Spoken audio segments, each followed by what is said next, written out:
वला क़ुव्वता इल्ला बिल्लाहिल अलिय्यिल अज़ीम। बिस्मिल्लाहिर रहमानिर रहीम। रब्बि इश्रह ली सदरी व यस्सिर ली अमरी वहलुल उक़दतम मिन लिसानी यफ़क़हू क़ौली। हस्बुनल्लाहु निअमल वकील व निअमल मौला व निअमन नसीर। अल्हम्दुलिल्लाहिल्लज़ी हदाना लिहाज़ा व मा कुन्ना लिनहतदिया लौला अन हदानल्लाह। लक़द जाअत रुसुलु रब्बिना बिल हक़। अस्सलातु वस्सलाम व तहिय्यतु वल इकराम अला नबिय्यिनल मुअय्यद व रसूलिनल मुसद्दद अल मुस्तफ़ल अमजदल महमूदिल अहमद हबीबिल आलमीन बिल क़ासिम मुहम्मद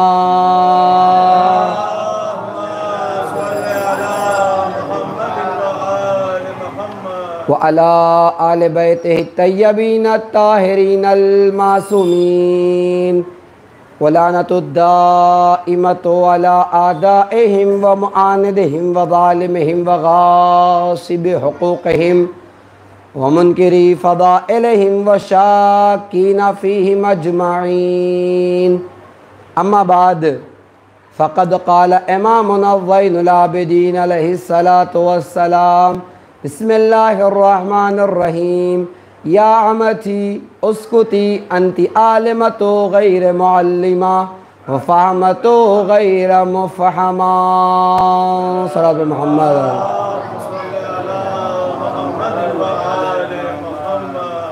अज़ीज़ान गिराम क़द्र, मुअज़्ज़ज़ सामीन कराम, मुज़फ़्फ़र भाई की गुजारिश पर उसी मौजू को जहाँ आपके सामने छोड़ा था उसी को इदामा देते हैं, उसी को जो है वो आगे बढ़ाते हैं। उस रोज़ जो लोग हाज़िर थे, मैंने आपकी खिदमत में अर्ज़ किया था कि जुमला चौथे इमाम का जुमला है जो अपनी फूफी के लिए इमाम इरशाद फरमा रहे हैं। आवाज़ देते हैं, या अमती उसकुती, ए मेरी फूफी खामोश हो जाइए। अंति आलिमतो गैर मुअल्लिमा, आप ऐसी पढ़ी लिखी है कि जिसको किसी ने पढ़ाया नहीं। ऐसी फ़हमतो गैर मुफ़हमा, ऐसी समझी हुई कि जिसको किसी ने समझाया नहीं।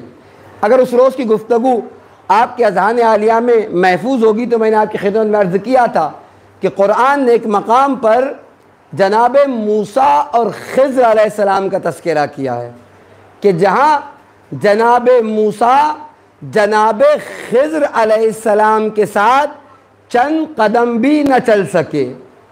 और वजह क्या थी? सिर्फ वो बातें जो इल्मे जनाब खिज़्र में थी, जनाब मूसा में नहीं थी। तो पता चला अगर दो मासूम हो, दो नबी हो और ज़र्रा बराबर भी इल्म में कमी हो तो चंद कदम नहीं चल सकते। अली जानते थे कि ज़ैनब को एक मासूम के साथ नहीं बल्कि दो दो मासूमों के साथ चलना है। 28 रजब से आशूर तक इमाम हुसैन का साथ देना है और 10 आशूर के बाद से करबला और करबला के बाद कूफा और कूफा और शाम के बाद की मंजिलें इमाम सज्जाद के साथ गुजारनी है। अगर शहजादी के पास वो इल्म ना होता तो मैंने कहा बहुत से फ़ैसले इमाम हुसैन ने ऐसे लिए थे कि जहाँ हक़ था कि शहजादी पूछती भैया ये फ़ैसला लिया क्यों गया, लेकिन कोई झूठी रिवायत भी आप लाके नहीं बता सकते कि जहाँ शहजादी ने कहा आका ऐसा क्यों कर रहे हैं। हो आप मुलाहिज़ा करें, मैं एक दो मकामात बताता हूँ, शहजादी का सुकूत देखें और शहजादी के इल्म का अंदाज़ा लगाने के साथ साथ ये भी महसूस करें कि क्यों कर शहजादी को इतना इल्म अता हो गया। एक मकाम है, इमाम हुसैन कब चले? 28 रजबुल मुरज्जब को। रिवायतें कहती है 3 या 4 शाबानुल मुअज़्ज़म को आप कहाँ पहुँच गए? मक्का मुकर्रमा। 3 या 4 शाबान को पहुँचे और कब तक रहे मक्का मुकर्रमा में? शाबानुल मुअज़्ज़म, रमज़ानुल मुबारक, शव्वालुल मुकर्रम, ज़िक़ादतुल हराम और ज़िलहिज्जतुल हराम। ज़िलहिज्जा तक तकरीबन 4 महीने इमाम हुसैन कहाँ रुके रहे? मक्का में। अच्छा, रुके क्यों थे? इतना तवील क़याम इमाम ने किया क्यों जब इमाम कूफा जा रहे थे? तो इमाम ये चाहते थे कि ज़िलहिज्जतुल हराम के महीने में हज्जे बैतुल्लाह से मुशर्रफ हो जाया जाए, खाने खुदा का तवाफ कर ले, इसीलिए तो रुके थे। 8 ज़िलहिज्जा, जिसे रिवायतों में यौमुत तरविया के नाम से याद किया जाता है। यौमुत तरविया वो दिन है जब सारे हाजी, दुनिया भर के हाजी हज्जे बैतुल्लाह की तरफ आते हैं ताकि आमाले हज को बजा लाए। और ऐसे मौके पर कि जब सब मक्का मुकर्रमा में दाखिल हो रहे हैं कि खाने खुदा के तवाफ से मुशर्रफ हो, वहाँ इमाम हुसैन अलैहिस्सलाम ये कह रहे हैं कि हमें यहाँ से साजो सामान बांध कर आज ही अपने हज को उम्रे में तब्दील करके आगे बढ़ जाना है। आप बताइए, क्या मकाम सवाल था कि नहीं था? शहजादी चाहती तो पूछ सकती थी कि नहीं पूछ सकती थी कि भैया जब चलना ही था तो 4 महीने इंतजार क्यों किया? जब जाना ही था तो 4 महीने रुके क्यों रहे? लेकिन मैंने आपकी खिदमत में पेश किया कि कोई तारीख आप लाकर बताइए कि जब शहजादी ने इमामत के फैसलों पर एतराज किया हो या सवाल किया हो। सवाल न करना इस बात की दलील है कि जो चीजें इमामत समझ रही थी कहीं ना कहीं इल्मे शहजादी में थी, तभी तो शहजादी खामोश थी। अगर वो बातें इल्मे शहजादी में ना होती तो जैसे जनाबे मूसा खामोश नहीं थे, उस तरीके से शहजादी को भी हक था, सरकार वफा को भी हक था कि वो सवाल करते, लेकिन नहीं किया। अब आगे बढ़िए। 2 मुहर्रम को काफिला हुसैनी करबला मोहल्ला में वारिद हो गया। कहते कि जब ख़याम लगाए गए हैं तो फुरात के करीब खैमे लगाए गए। अच्छा, पुराने ज़माने में जंगों का उसूल ये होता था कि जिसके खैमे पानी के करीब हो उसकी फतेह के इम्कानात ज़्यादा होते थे। हर फौज चाहती थी कि उसके खैमे कहाँ हो? पानी के। अब जंग सिफ़ीन उठाकर देखिए, जंग सिफ़ीन का हमारे का कहाँ है? लश्कर अमीर शाम है। पानी के करीब खैमे लगा दिए गए। क्यों लगाए गए थे? इसलिए कि सबसे अहम ताकत पानी हुआ करता है। अगर दुश्मन पर पानी बंद कर दिया जाए तो उसके हौसले पस्त हो जाते हैं, हिम्मतें टूट जाती है और वो शिकस्त खाता हुआ दिखाई देता है। लेकिन उस जंग सिफ़ीन में जब इमाम अली के लश्कर का पानी तमाम हो गया तो इमाम अलैहिस्सलाम ने कहा, जाओ बेटा हसन पानी ले आओ, मांग ले आओ। जब गए हैं मौला, अमीर शाम ने पानी देने से इनकार कर दिया। कहा पानी नहीं दे रहे मौला। आका पानी नहीं, बाबा पानी नहीं। तो एक मर्तबा इमाम ने कहा, बेटा हसन फिर देर किस बात की है, जाओ और घाट पर कब्जा कर लो। एक तरफ से मालिक अशकर चले, एक तरफ से इमाम हसन चले, एक तरफ से मोहम्मद हनफिया चले और सेकंडों और मिनटों में फौजों को भगाकर पानी पर कब्जा कर लिया। मैंने कहा पानी फतेह हुआ करती थी, आधी फतेह, जिसके हाथ में पानी हो आधी फतेह। अच्छा, कितना चलता? अमीर शाम का पानी भी 2 दिन के बाद उसका भी खत्म हो गया। अब नौबत आई कि जाए और जाकर अली के लश्कर से पानी का सवाल करे।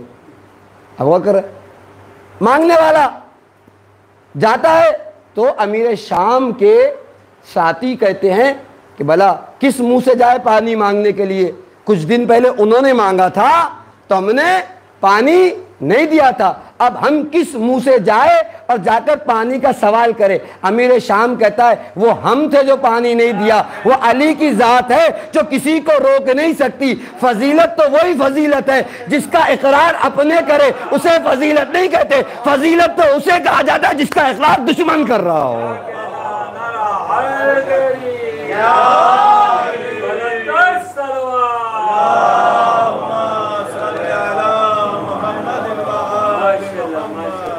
और आया एक नहीं मुतअद्दिद मरतबा अमीर शाम ये तस्करे कर चुका है कि अली सा शकीक मांगने के लिए आए। खुद असहाब इमाम में कुछ लोग थे जो कह रहे थे मौला उन्होंने हमें पानी नहीं दिया था, हम पानी क्यों देंगे। लेकिन इमाम ने कहा नहीं, पानी तो एक आज़ाद शय है, हम जानवरों को भी नहीं रोक सकते, चाहे जाए कि इंसानों के लिए पानी रोक दिया जाए। गोया पानी तो इमाम ने दिया, कहीं ना कहीं पानी देने के साथ साथ एक दर्स भी मौला ने दिया है कि अगर सामने वाला तुम्हारे साथ बुराई कर रहा हो तब भी तुम अच्छाई से पेश आना। इतना नहीं बल्कि एक रिवायत और आपकी खिदमत पेश करो। आप देखिए तारीख़ कहती है एक वक्त है हज़रत रसूल खुदा हज़रत मोहम्मद मुस्तफ़ा सल्लल्लाहु अलैहि वसल्लम तशरीफ़ फरमा है, आपके साथ अमीर कायनात है। एक मरतबा अल्लाह के रसूल ने अपने चेहरे को अमीरुल मोमिनीन की तरफ मोड़ा और मोड़ कर कहते या अली, अगर कोई शख्स तुम्हारे साथ बुरा करे तो तुम उसके साथ क्या करोगे। कहा या रसूल अल्लाह, मैं उसके साथ अच्छाई से पेश आऊँगा। अल्लाह के रसूल कहते या अली, फिर बुरा करे, यानी एक बार बुराई कर चुका है, दोबारा बुराई कर रहा है, अब क्या करोगे। कहा या रसूल अल्लाह, फिर उसके साथ अच्छा करूँगा। अल्लाह के रसूल ने तीसरी मरतबा कहा ए अली, फिर बुराई करे, दो बार कर चुका है, तीसरी बार है, फिर बुराई करे, तुम क्या करोगे। कहा या रसूल अल्लाह, फिर उसके साथ अच्छाई करूँगा।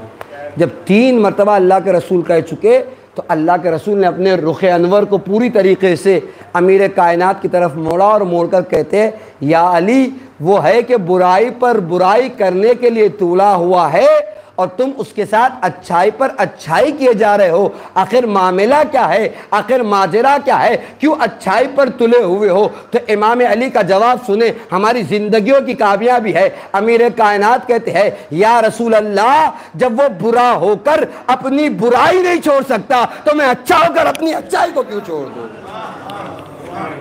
या रसूल अल्लाह, अगर वो बुरा होकर अपनी बुराई को नहीं छोड़ सकता तो मैं तो अच्छा हूं, मैं तो अच्छाई पर हूं, अपनी अच्छाई को क्यों छोड़ दूं। बुरा वो है, गलत वो है, बातिल पे वो है, उसे अपना रास्ता तब्दील करना चाहिए, मुझे नहीं। तो बुरा होकर अपनी बुराई नहीं छोड़ सकता तो अच्छा होकर मैं अच्छाई को कैसे छोड़ दूं। जान ग्रामी अब गौर कर रहे, तो बात जहां से चली थी कि जंगों की कामयाबी जहां पानी हो। इमाम हुसैन जब 2 मुहर्रम को पहुंचे थे तो फुरात के करीब खैमे लगाए थे और 4 मुहर्रम को यह हुक्म आया है कि आपके खैमे फुरात से हटा दिए जाए। अब रिवायतें सुनते रहते हैं, 4 मुहर्रम को खैमे फुरात से हटा दिए जाए। क्या कहा इमाम हुसैन अलैहिस्सलाम ने। अताब के बाज़ उलमा तो बयान करते हैं कि इमाम हुसैन अलैहिस्सलाम बगैर चू चरा के इस काम के लिए आमादा हो गए। मसलियत इमाम ही जानते हैं।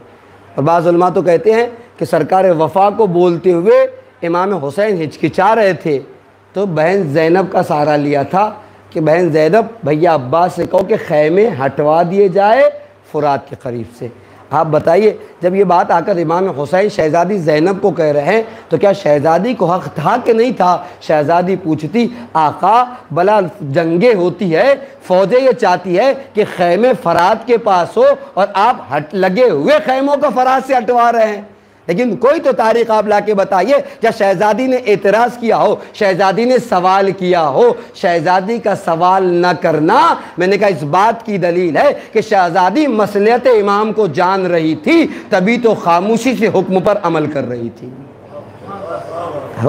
तो 1-2 मैंने आपके लिए मरहले बताए, वरना कितने मकामात, कितने मरहले ऐसे आए कि जब इमाम हुसैन ने ऐसे फैसले लिए कि शायद हम आप कोई भी होता तो सवाल कर बैठता कि आका ये फैसला ले क्यों रहे हैं, आका ये फैसला आपने अंजाम क्यों दिया, इस फैसले को क्यों इख्तियार किया। लेकिन कहीं भी शहज़ादी ने सवाल, उस दिन की गुफ्तगू आपके ज़हन में कहीं भी सवाल नहीं किया, वरना जनाब मूसा चंद कदम नहीं चल सके थे, हर मकाम पे सवाल, जहाँ मसले समझ में नहीं आया सवाल। लेकिन शहज़ादी का सुकूत इस बात की दलील है कि आपकी ज़ात आलिमे गैर मुअल्लिमा थी, समझ रही थी कि ये इमामत फ़ैसले ले क्यों रही है। आप गौर कर रहे हैं। अच्छा, एक सवाल जो उस दिन रह गया था वो आपकी खिदमत में करूँ कि भला इतना इल्म शहज़ादी के पास आया कहाँ से। 14 मासूमीन के लिए तो हमारे पास अक़ीदा है कि इल्म खुदा दाद इल्म है, उन्हें सीख कर आने की ज़रूरत नहीं होती। और हमारे पास अक़ीदा इमामत के लिए भी ये बात है कि इमामत के लिए न उम्र की ज़रूरत है, न सिन्नो साल की ज़रूरत है, न इल्म की ज़रूरत है। अब गौर कर, जब नवे इमाम 5 और 6 साल के थे, जब आपके ओहदे पर इमामत आ गई, किसी ने पूछा 6-7 साल का बच्चा भला कैसे इमामत करेगा, तो क्या कहा था इमाम ने? इमाम ने कहा था अगर गहवारे में ईसा नबी हो सकते हैं, वो तो गहवारा था, फिर 6-7 साल की उम्र है, और अगर गहवारे में ईसा बोल सकते हैं कि मैं नबी हूँ, खुदा ने मुझे नबी बनाया है, औसानी बिस्सलात व ज़कात, नमाज और ज़कात की वसीयत की है, तो फिर तो 6 और 7 के इमाम थे। तो हमारे पास ये अक़ीदा है कि 14 मासूमीन की शख्सियात, इनका इल्म खुदादाद इल्म था, और इनके अलावा सबको ज़रूरत इस बात की होती है कि वो जाए और जाने के बाद किसी के सामने ज़ानो अदब तय करे, किसी को अपना उस्ताद बनाए, तब जाकर वो तालीम याफ्ता होता है, जब जाकर वो, अलबत्ता ऐसा नहीं है, बल्कि आप देखें ये हकीकत है कि इंसान इल्म के लिए जाए और इल्म को हासिल करे, लेकिन उसके बावजूद आप देखें खुद हमारे आपके आखिरी नबी हज़रत मोहम्मद मुस्तफ़ा सल्लल्लाहु अलैहि वसल्लम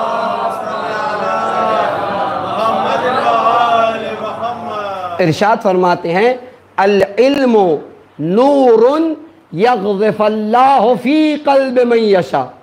इल्म एक नूर है, अल्लाह जिसके दिल में चाहता है डाल देता है।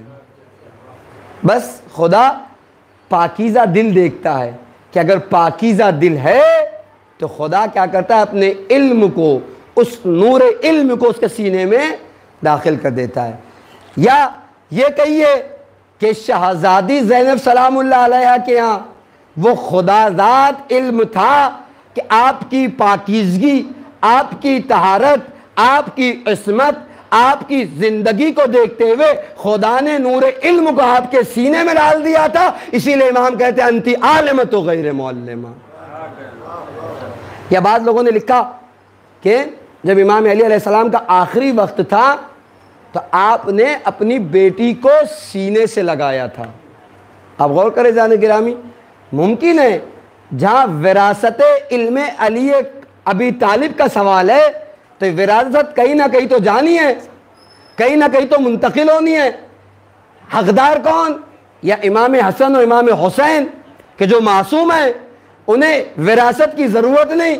जो इल्म अली मुर्तज़ा को मिला वही हसन मुश्तबा को खुदा ने दिया है, वही हुसैन शहीद व करबला को खुदा ने अता किया। तो बाद उलमा ने यह भी तौजीह लिखी कि शायद अली आखिरी रुखसत नहीं कर रहे थे, बल्कि अपने खजाने इल्म को शहजादी ज़ैनब के सीने में मुंतकिल कर रहे थे। ये जानते थे कि अगर ज़ैनब के पास इल्म ना होगा तो करबला में मासूमों के साथ ना चल सकेगी। दूसरी वजह ये हो सकती है। तीसरी वजह जो आज हमारे लिए भी बहुत ज़्यादा अहमियत की हामिल है, वो है जो साइकोलॉजिस्ट होते हैं वो कहते हैं कि एक बच्चे की तरबियत पर 3 चीज़ें असरअंदाज होती है। एक, उसकी विरासत, कुछ चीज़ें उससे उसके माँ बाप के ज़रिए से उसमें मुंतकिल होती है। दूसरे, उसका माहौल, और तीसरे, उसकी तरबियत। जैसी तरबियत होगी वैसे असरात होंगे। अच्छा, इस हवाले से हमारे यहाँ थोड़ी सी काहली कहिए, नहीं मालूम, ना समझी कहिए, नहीं मालूम, तरबियत के हवाले से हमारे पास, हमारे जहनों में है कि तरबियत की जिम्मेदारी बाप की नहीं, माँ की है। स्कूल वो ले जाएगी, मदरसा वो छोड़ेगी, हमारा काम है हम नौकरी करें, पैसा लाके घर पे दे दे। जबकि कहीं भी शरीयत ने ये बात नहीं बयाई। जितनी तरबियत की जिम्मेदार माँ है उतना ही बाप भी है, ठीक है ना। और अगर सिर्फ लाकर पेट भरने वाली बात है तो फिर वो तो काम जानवर भी करता है। कि अपने बच्चों का पेट भरता है, नहीं, जितना हक माँ का है। हाँ, अलबत्ता ये और बात है कि रिवायतों ने कहा कि माँ की गोद जो है पहला मदरसा है, माँ से बच्चा ज़्यादा मानूस होता है, ये सब अपनी जगह पर, लेकिन ये कहीं भी इस बात की दलील नहीं है कि बाप बच्चे की तरबियत में जिम्मेदार नहीं है। जितनी माँ जिम्मेदार है उतना बाप भी कहीं ना कहीं तरबियत में जिम्मेदार है। और आप यकीन मानिए, अगर इस ओहदे को हमने बखूबी अंजाम न दिया, आपने कुरान में पढ़ा होगा कि क़यामत का आलम वो होगा कि जहाँ आपके मुंह पर लॉक लगा दिया जाएगा, ख़त मोहर लगा दी जाएगी, आपका मुंह बंद। यशहदु अर्जुलहुम व ऐदीहिम, उनके पैर गवाही देंगे, उनके हाथ बोलेंगे खुदाया, मुंह तो बंद है, पैर बोलेगा मेरे ज़रिए से गुनाह करने के लिए जाता था, मसलन मेरे ज़रिए से मसलन फ़ला जगह जाता था। हाथ बोलेगा खुदाया तूने दिया था कि तेरी नेमतों का इस्तेफ़ादा करता, अच्छे कामों में इस्तेमाल करता, ये हाथ मसलन किसी यतीम पर उठ गया, ये हाथ चोरी के लिए बढ़ा। हम नहीं, ज़बान नहीं बोलेगी, हाथ और पैर बोलेंगे। इसी तरीके से रिवायतें कहती है कि अगर बच्चों की तरबियत में कोताही की तो आज जिस बच्चे को आप अपना बच्चा कह रहे हैं, कल ये आपके ख़िलाफ़ बोलेगा, परवरदिगारा ये मेरा बाप था, इसने मुझे कुरान नहीं सिखाया, ये मेरा बाप था, इसने मुझे अहले बैत की तालीम नहीं दी, ये मेरा बाप था, इसने मुझे दरसे अहले बैत नहीं दिया। और आप देखें, मैं जुमला कह दूँ, बात आ गई है तो आज हमारे माशरे में मसाइल बहुत पैदा हो रहे हैं। क्या हुआ, हमारी बच्ची दूसरों के मज़हब में चली गई, दूसरों के समाज में उसने शादी कर ली, फला के साथ चली गई। होता कब है ये सब मसाइल, पता है आपको पैदा कब होते हैं? एक मिसाल, बहुत उम्दा मिसाल लेता हूँ, लेते जाइएगा इसे और अपनी जिम्मेदारियों को महसूस कीजिए। अब एक पानी का गिलास लीजिए, उस पानी के गिलास में अगर आधा गिलास पानी भरा हुआ है, अब पानी डालिए, उसमें आएगा कि नहीं आएगा? आ जाएगा, क्योंकि आधा भरा हुआ था, आधी जगह खाली थी। आप पानी डालेंगे पानी, लेकिन उसके मुकाबले में वो गिलास पूरा भरा हुआ है। अब पानी डालिए, क्या होगा? बह जाएगा। पानी डालिए, दूध डालिए, जो डाल सकते हैं। क्यों? पहले ज़र्फ खाली था तो जो आप डाले, दूध डाले, शहद डाले, उस गिलास में आ रहा था। क्यों? क्योंकि ज़र्फ में जगह बाकी थी।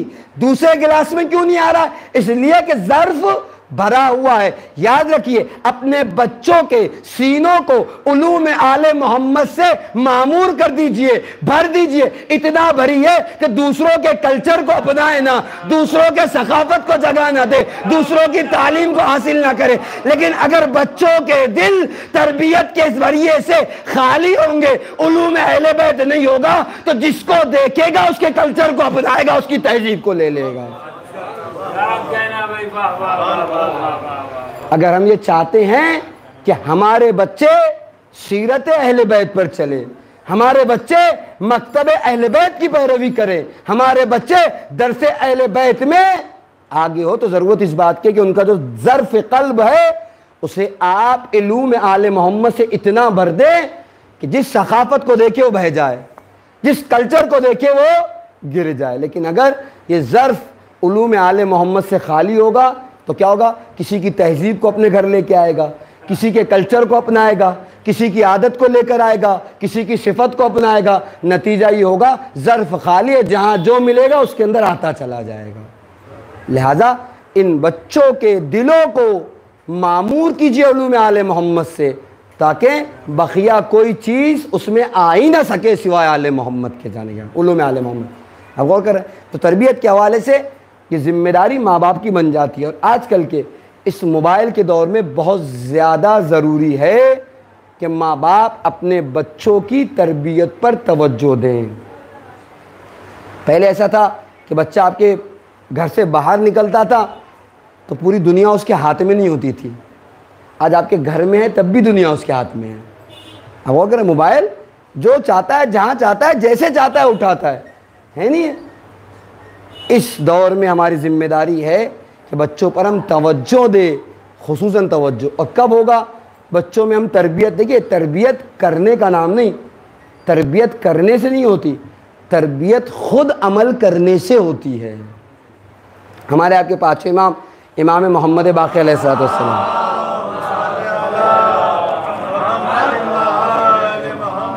इरशाद फरमाते कूनू दुआतन नास बगैर अलसिनतकुम, लोगों को दावत दो बगैर ज़बान के। क्या मतलब बगैर ज़बान कैसे बुलाएंगे?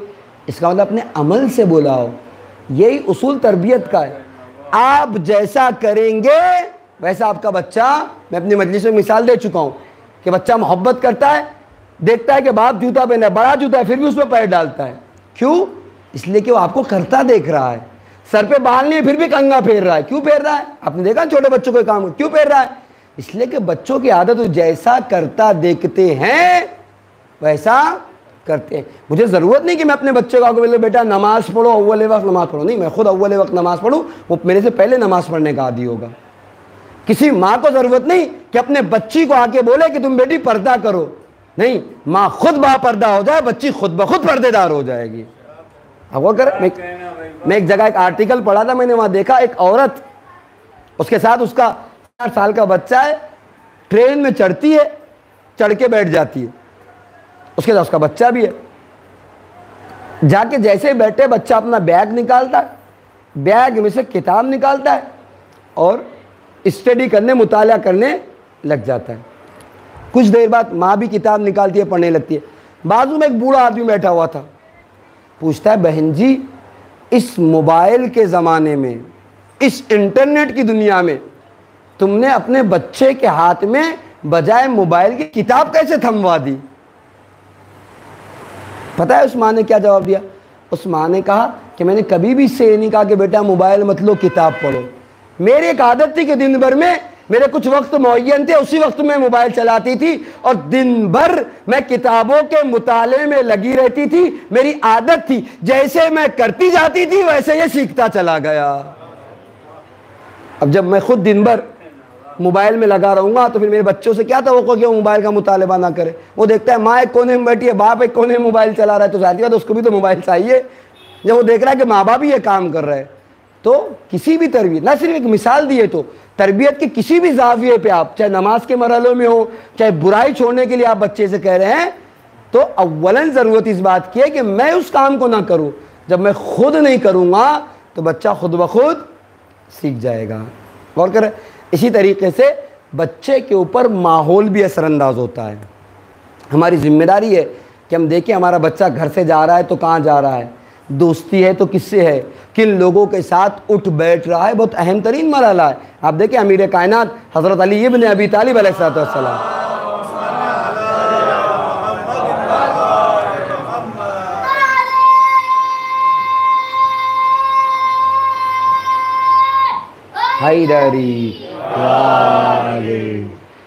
इरशाद फरमाते हैं कि अगर कोई शख्स तुम्हारे सामने ना हो और तुम उसके बारे में जानना चाहते हो कि ये कैसा शख्स है, इसकी फ़िक्रें क्या है, इसके आदाब क्या है, उसका अखलाक कैसा है, उसका किरदार कैसा है, तो मौला कहते हैं अगर वो तुम्हारे सामने ना हो तो उसके किसी दोस्त को देख लेना, जो आदतें उसमें होगी उसमें भी दिखाई देगी आपको।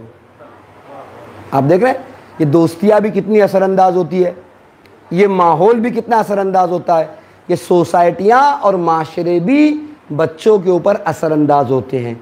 तो बच्चा जिस माहौल में आँख खोलेगा वो माहौल उसके ऊपर असरअंदाज ज़रूर होगा, वो बातें उसके ऊपर असरअंदाज ज़रूर होगी। तो तरबियत के हवाले से हमें देखने की ज़रूरत है कि बच्चा किस माहौल में उठ बैठ रहा है, दोस्तियाँ कैसी है, कहाँ जा रहा है, किन इलाकों में खेल रहा है, किन इलाकों में मसलन जो दोस्तों के साथ वक्त गुजार रहा है। जब तक हम उसके माहौल का ख्याल नहीं करेंगे तब तक हम उसकी अच्छी तरबियत भी नहीं कर सकते। तो 3 चीज़ें हैं, एक है विरासत, एक है तरबियत और एक है माहौल। अब आप अज़ान गिरामी आप आके कहिए कि क्यों चौथे इमाम ने कहा अंती आलिमतो गैर मौल्लिमा, कि आप ऐसी पढ़ी लिखी है जिसको किसी ने पढ़ाया नहीं। आखिर शहज़ादी आलिमा हुई कैसे? अगर ये 3 चीज़ें, साइकोलॉजिस्ट कहते हैं कि 3 चीज़ें बच्चे की ज़िंदगी पर असरअंदाज होती है। अगर बात की जाए मीरास और विरासत की तो क्यों ना ज़ैनब आलिमा हो जिसका बाबा सलूनी का दावा कर रहा हो। आप गौर कर जाने गिरामी, और तो बहुत बड़ी बात है, बल्कि तारीख़ ने तो यहाँ तक लिखा कि शहज़ादी कम उम्री में तफसीर कुरान का दर्स दिया करती थी। और उस कम उम्री में अपने माँ के खुतबे की रिवायत बाज़ लोगों ने लिखा कि शहज़ादी ज़ैनब ने की है। तो अगर बात मीरास और विरासत की हो तो शहज़ादी क्यों ना आलिमा हो जिसका बाबा सलूनी का दावा कर चुका है। उसके बाद आ जाइए, अगर बात माहौल की हो कि माहौल असरअंदाज होता है तो क्यों ना शहजादी आलिमा हो जिसके घर पर हल अता की आयतें उतर रही हो, जिसके घर पर फरिश्तों का हुजूम हो, जिसके घर पर आए तथहीर उतर रही हो। ऐसे पाकीज़ा माहौल में जिसने जिंदगी गुजारा हो वो आलिम गैर मौलमा ना होगी तो क्या होगी शादी में।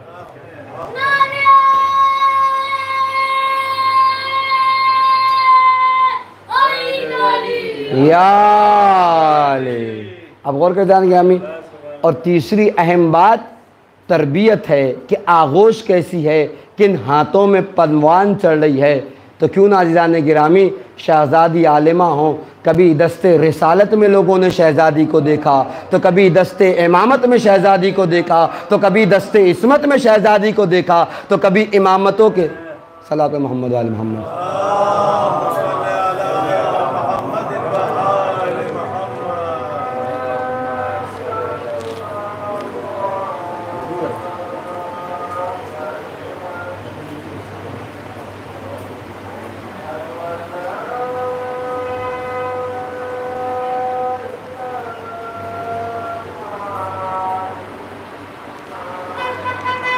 ला इलाहा इल्लल्लाह।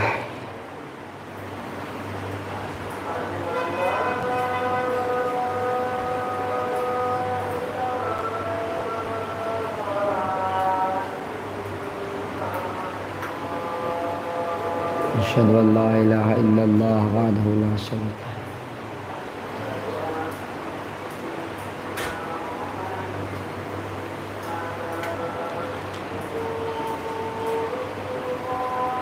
अल्लाहुम्मा सल्लि अला मुहम्मद व अला मुहम्मद व अला मुहम्मद व अला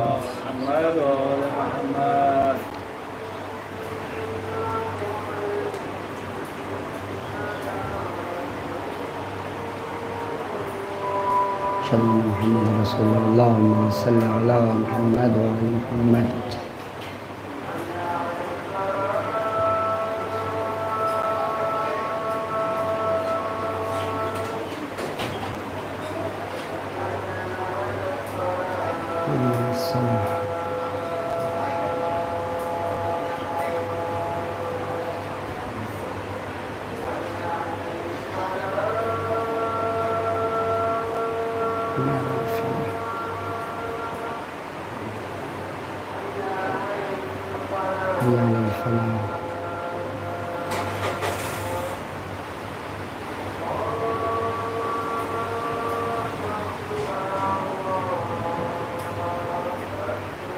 अल्लाहु अकबर अल्लाहु अकबर।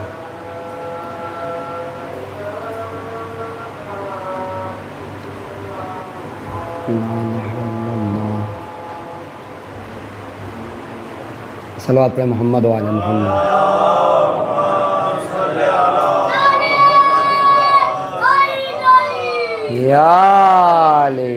अब और क्या जान गामी, अगर तरबियत में तीन चीज़ें असरअंदाज होती है तो विरासत है तो अली जैसे बाबा की विरासत सलूनी का दावा कर चुके हैं, बाबे मदीनतुल इल्म है। और अगर बात माहौल की है तो जहाँ फरिश्तों का हुजूम हो, हलता की आयतें उतर रही हो, आए तथीर का नुज़ूल हो, इससे अच्छा माहौल क्या हो सकता है। और अगर बात आगोश की है तो मैंने कहा कभी दस्ते रसालत में शहज़ादी रही, कभी दस्ते इमामत में देखी गई, तो कभी दस्ते इस्मत में शहज़ादी को देखा गया। तो क्यों ना शहज़ादी की ज़ात आलिम ए गैर मौलमा हो। अजान गिरामी, और आप देखें जब शहज़ादी की विलादत हुई थी और शहज़ादी जनाब फ़ातिमतुज़ ज़हरा सलामुल्लाह अलैहा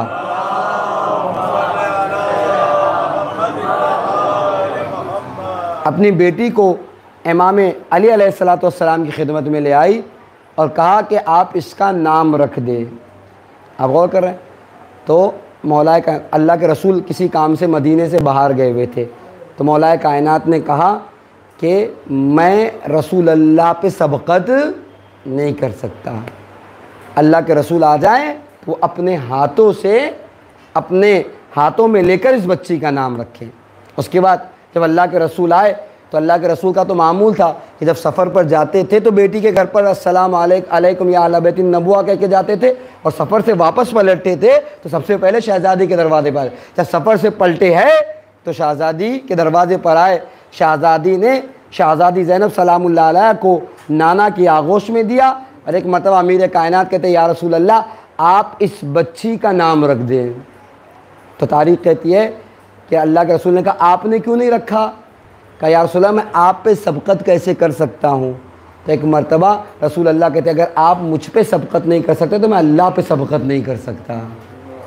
का इंतज़ार करो कि अल्लाह इस बच्ची का नाम रख दे। तब तारीख़ में लिखा कि मलक आया है, और फिर अल्लाह के रसूल ने कहा खुदा कह रहा है इस बच्ची का नाम ज़ैनब रख दो।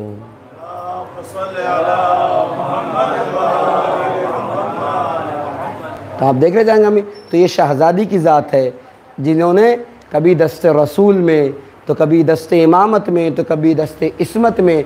एक कहावत कही जाती है कि अत्तार की गली से भी अगर गुज़र हो जाए तो कपड़ों में बू आ जाती है। अज़ान गिरामी, जो शहज़ादी इस्मतों के दरमियान ज़िंदगी पा रही हो, इमामतों के दरमियान परवान चढ़ रही हो, इल्म खुदा के दरमियान दिन गुजार रही हो, तो क्यों ना वो शहज़ादी रह रह कर उस माशरे में आलिम गैर मुअल्लिमा बन जाए। जानेगा ये तीसरी वजह हो सकती है कि जिसकी बिना पर शहज़ादी आलिम गैर मुअल्लिमा। और मैंने उस दिन अपनी तकरीर में कहा था कि शहज़ादी ने सिर्फ करबला को ज़िंदा नहीं रखा, मकतब यानी फ़र्श अज़ा मकतब हुसैनी के साथ साथ कहीं ना कहीं मकसद का भी दिफा किया। आप देखिए ख़ुद चौथे इमाम ये कहते हुए दिखाई दे रहे कि शब आशूर मैंने अपनी फुपी को इबादतों में मशगूल पाया। शब आशूर तो फिर भी सारे असहाब हुसैनी इबादत कर रहे थे। चौथे इमाम कहते न शब आशूर, शाम गरीबा के सन्नाटे में मैंने अपनी फुपी को इबादतों में मशगूल देखा।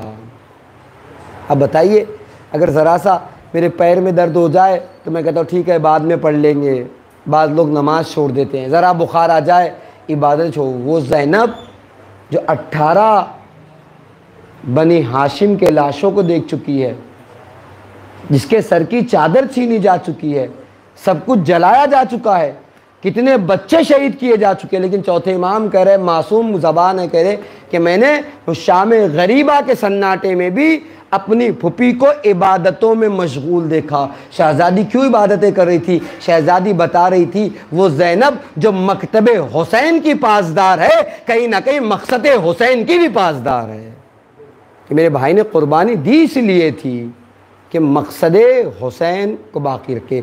और शायद इतना भरोसा इमाम हुसैन को था अपनी बहन पर, इसीलिए तो आखिरी वक्त में कह रहे थे या उख्ता ला तंसून फ़ी सलातिल लैल, ए मेरी बहन ज़ैनब मुझे नमाज शब में फरामोश न करना। कहीं ना कहीं इमाम हुसैन जानते थे कि कितनी भी मुसीबतें पड़ जाए मेरी बहन नमाज शब नहीं छोड़ सकती, नमाज शब को तर्क नहीं कर सका। शहज़ादी ने नमाजें भी नहीं ऐसी पढ़ी कि मैंने कहा मुतअद्दिद मरतबा इमाम सज्जाद ये रिवायत करते दिखाई दिए। खुद ज़िंदान शाम के लिए चौथे इमाम कहते हैं कि ज़िंदान शाम में भी मेरी फुपी नमाज़ों को नहीं छोड़ती थी। आलम ये था कि मुस्तहब नमाज़ों को बैठकर पढ़ती थी और वाजिब नमाज़ों को खड़े होकर बजा लाती थी। किसी ने पूछा मौला क्यों मुस्तहब नमाज़ें बैठकर पढ़ती थी और वाजिब नमाज़ें खड़े होकर? तो एक मरतबा इमाम सज्जाद कहते हैं कि ज़ालिमों की तरफ से जो ग़िज़ाएँ आती थी वो इतनी कम होती थी कि उसमें बच्चों का पेट भी नहीं भरता था, तो मेरी फुपी अपने हिस्से की ग़िज़ा बच्चों को दे देती थी और मुख्तसर सी ग़िज़ा पर गुजारा कर रही थी, जिसकी बिना पर आपके बदन में नकाहत आ गई थी। लिहाजा मुस्तहब नमाज़ों को बैठकर और वाजिब नमाज़ों को खड़े होकर बजा लाती थी। अब और क्या जाएंगे हमें, इस आज़ादी है ज़िंदान शाम की सख्तियों के बाद भी भाई के मकसद को हाथ से जाने नहीं दिया। तारीख़ कहती है इसी ज़िंदान में दिन गुज़र रहे थे, एक मरतबा यज़ीद की ज़ौजा, बाज़ उलमा ने जिसका नाम हिंद लिखा, बाज़ ने रमला लिखा, वो कहती हुई दिखाई देती है अपनी कनीज़ों से कि नहीं मालूम अब के बार इस ज़िंदान में कैसे कैदी आए हैं। जब रोते हैं तो ऐसा लगता है ज़िंदान की दरो दीवार गिरिया कर रही है। उनके रोने में इतनी तड़प है कि जब वो रोते हैं तो मेरे दिल पर असर होता है, ऐसे लगता है मैं गिरिया करूं। आखिर क्या बात है इन कैदियों में, इनके रोने में इतना दर्द क्यों है, इनके गिरिये में इतनी तासीर क्यों है। मख्तल कहता है कि एक मर्तबा हिंद कहती है कि सब लोग आमादा हो जाओ, हम जिंदान में उन कैदियों से मुलाकात के लिए चलेंगे। मुनादी ने निदा लगा दी, ए कैदियों, यजीद की ज़ौजा हिंद आ रही है। अल्लाह अल्लाह, जैसे ही शहज़ादी ज़ैनब ने सुना यजीद की ज़ौजा हिंद आ रही है, आवाज़ दे के कहती है, ए बीबियो ज़रा हल्का तो बना लो, ज़रा ज़ैनब को तो छुपा लो, कहीं हिंद पहचान न ले मैं अली की बेटी ज़ैनब। कैद खाने में तला तुम है कि हिंद आती है। अल्लाह अल्लाह, किस शान से आई है, आखिर हाकिम की ज़ौजा थी, शमाले रोशन हो गई है। मख्तल कहता है चिराग जला दिए गए हैं, कई कई कनीज़ें आगे चल रही है। बड़े तस्को एहतशाम के साथ हिंद जिंदान शाम में दाखिल हुई, कैदियों के करीब पहुंची, सारी बीबियाँ घेरा बनाकर बैठी हुई है। एक मर्तबा मख्तल कहता है शहजादी ज़ैनब को हल्के में लेने के बाद हिंद जैसे करीब पहुंची, हिंद पूछती है, मिन अय्यल उसार अंतुन्ना, तुम कहाँ के कैदी हो, कहाँ के रहने वाले हो। किसी ने कोई जवाब नहीं दिया। तारीख कहती है हिंद ने दोबारा अपने सवाल को दोहराया, मिन अय्यल उसार अंतुन्ना, तुम कहाँ के रहने वाले हो। फिर किसी ने जवाब न दिया। जब तीसरी मर्तबा हिंद ने सवाल किया, शहजादी ज़ैनब ने देखा कि कोई जवाब देने के लिए तैयार नहीं है। एक मर्तबा खुद ही बोल पड़ी, नहनो मिनल मदीना, हमारा ताल्लुक़ मदीने से है। जैसे ही हिंद ने मदीने का नाम सुना, एक मर्तबा कहती है, किस मदीने का तज़किरा कर रही हो। शहजादी कहती है मदीनतुर रसूल का तज़किरा है। जैसे ही मदीनतुर रसूल का नाम सुना, हिंद कहती है तो तुम फिर मदीने रसूल में एक कबीले बनी हाशिम को भी जानती होगी। अल्लाह अल्लाह, अभी शहजादी को जवाब देती, हिंद आगे बढ़ के कहती है, अरे उस कबीले बनी हाशिम में मेरी शहजादी ज़ैनब रहती है। क्या मेरी शहजादी की कोई खबर है? मेरा आका हुसैन रहता है, क्या मेरे आका हुसैन की कोई खबर है? अब शहजादी से बर्दाश्त न हुआ, चेहरे के बालों को हटाया, हटा के कहती है, हिंद अपनी शहजादी को देखोगी तो पहचान लोगी। हिंद कहती है, कैसे न पहचानूं, जिससे दर से कुरान सीखा, जिससे दर से तफसीर लिया हो। एक मर्तबा शहजादी कहती है, ए हिंद जरा गौर से देख, मैं तेरी शहजादी ज़ैनब, वो तेरे आका हुसैन का सर जो नौ के नेज़ा की